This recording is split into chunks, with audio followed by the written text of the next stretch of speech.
Labial elongation is so normalized in my community that it's no longer even a subject. It's just a normal thing.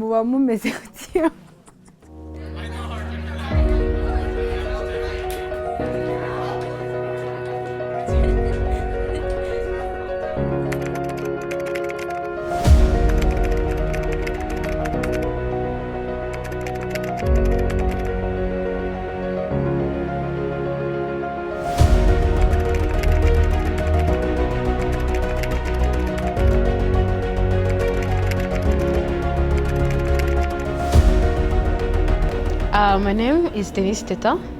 I serve as the Policy and Advocacy Officer at HDI. I've been with HDI for 2 years now.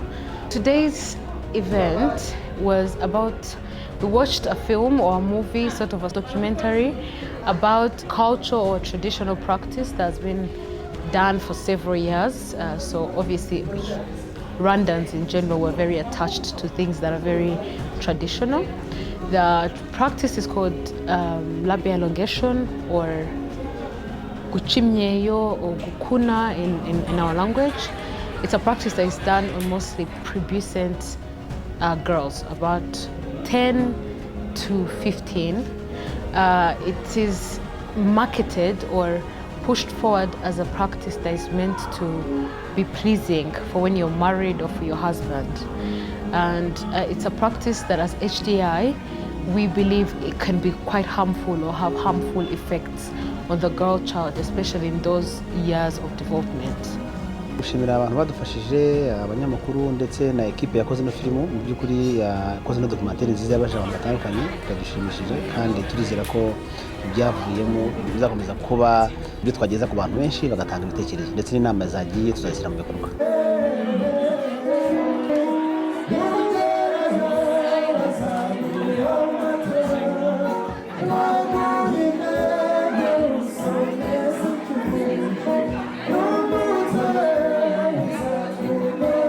The evening was quite intense because the documentary really rose a lot of debate, but I was really happy to see people eagering to answer, eagering to ask questions, eagering to say what really went well in the documentary, eagering to talk about what really they would like to see more in the documentary. And also I really loved how HDI and the partners responded to the questions because they're really eagering to learn from the experience they had from the documentary. Turebye aho isi igenda igana,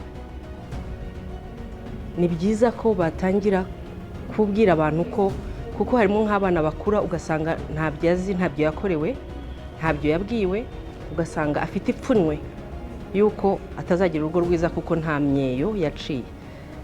Kandi nibaza ko ibyo ngibyo ntaho bihuriye no kugira urugo rwiza. Nibaza ko ahubwo bagerageza kubiganira, abantu bakabivugaho, bakabwira abana.